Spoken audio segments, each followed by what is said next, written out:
Hi, welcome back to part 2 of the Business Scale Up podcast, a podcast about you and your business. And we're carrying on our conversation with Andrew from Brook Corporate, all about business consultancy. So welcome back. Thank you.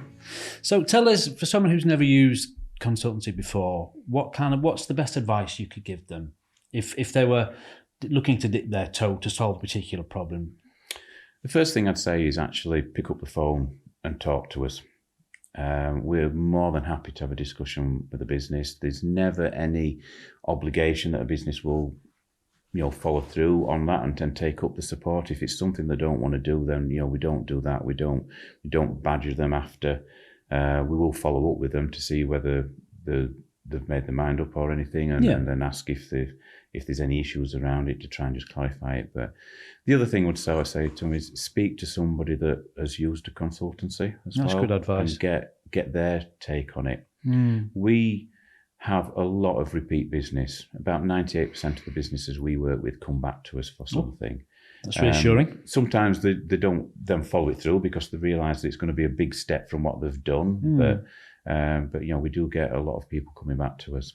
So how as a business owner, for example, how would I know it's the right time for me to pick up the phone and speak to you? Is it because I've tried to do something and can't do it, or is it something different? Possibly that. Possibly you're lying awake on a night worrying about something, or you've actually identified that something is not working anymore, but you've wrapped your brain on it and tried to work it out, and you can't come to it. We find a lot of the businesses we work with, the people that run them, particularly the smaller end businesses, they're absolutely fantastic at what they do. It's been something that they've probably done for a long while, and they understand that inside out. But quite often they're lacking that business acumen. They don't understand how to look at that, or they don't understand that there's a need to actually step away from the business and look at it and work. It's an old adage that's used. It's like working in the business or working on it. Yeah. And the working on it is the bit that gets forgotten about. And that's where we can come in and help them, because they could spend an awful lot of time trying to work out what it is that's needed. But if that's not coming through, if they're not getting that, then that's where a new pair of eyes and ears coming in and helping. And again, as we mentioned in part 1, it's sitting down with that business and working with them to find out what's needed. That's kind of the feedback I've always had, is that having someone who is not emotionally attached to the business, because people who run business work, they are emotionally attached. It is an emotional thing for them. To have someone who come in, who speak to them, who is not emotional about that business and who has no biases towards anyone or anything. The feedback I've always had is that's really, really valuable. Just having that additional person, that expertise that we spoke about, and having that unbiased. Is that fair? It is, yeah. And I think the thing is quite often it can be people that's the problem, not process necessarily. And it's easier for a consultant to come in and actually identify that with an individual, because you said they've not got that emotional baggage. They've not got to actually work with them 5 days a week. But there's a way that you do that. Okay. You don't go in and tear a strip off them. Right. You actually sit down and say, right, okay, one of the things, you're aware that we're trying to do this for the business. One of the things is we need to work with you for you to understand how to do this or whatever, But going back to something, again, I said in part 1, is that because we integrate into the business as much as we can, we and the consultants have been around long enough, you can sort of identify where the issues usually are. And sometimes it's the things that's not said as opposed to the things that are said that lead you to believe actually there might be a bit of something there. So you do a little bit of digging with it. But I suppose that's kind of one of the advantages of working with consultancy like yours, because you've got quite a few people that work with you.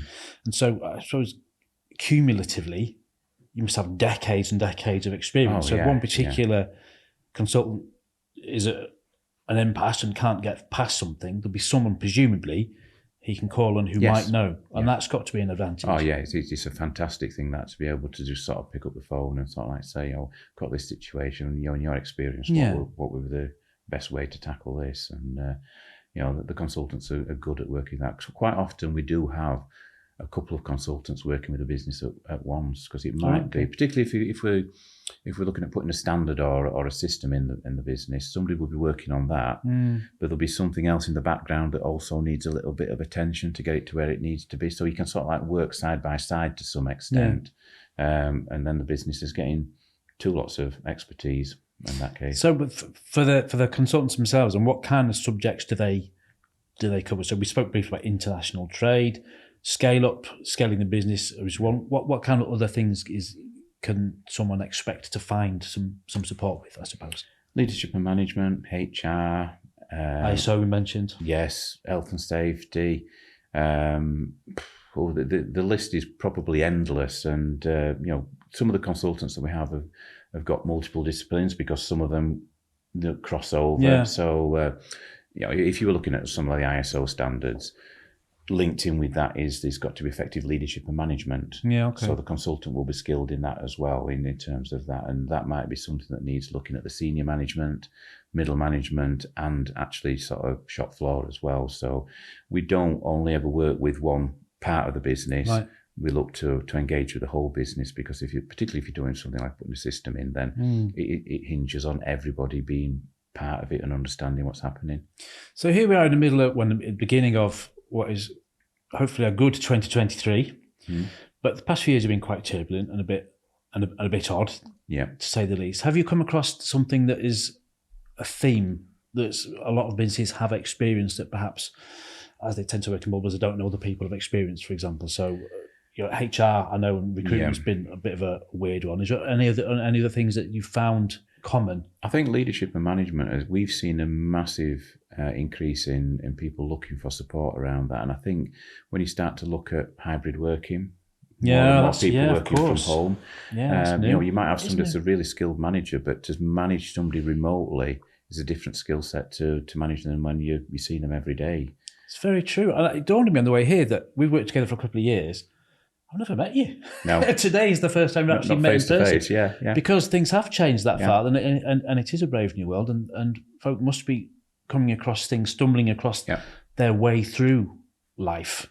That must be true. Yeah, and I think that's been the biggest thing that we've seen is that, we were fortunate in terms of, because there's a small core team in terms of the management team, we were able to go back into the office as soon as the sort of full lockdown was taken away, because we were able to have good social distancing in there. So that was great for us, because a bit like with the consultants, we bounce ideas off one another. Yeah. I've been speaking to this business and they've got this issue.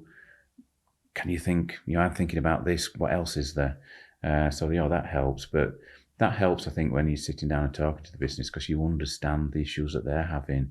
You seem to have two polar extremes at the moment. You seem to have got some people that do not want to come back into the office. Yeah. You've got other people that actually want to get back in and can't for various reasons. Yeah. So it's just a different management requirement, but it's still one that's needed. That's affecting recruitment as well, isn't it? Oh, massively, yeah. Every job advert you see has usually got hybrid written in brackets somewhere, which a couple of years ago, I don't even know what hybrid meant. Hybrid working, what was that? That wasn't a thing. But now it's everywhere. So that must be something you come across quite often too. Oh yeah, definitely, yeah. Is working with a consultant, are they always right? Always. Who's ever always right? Me. I guess the thing is that the consultants that we have are all experienced, as we said in part one of this.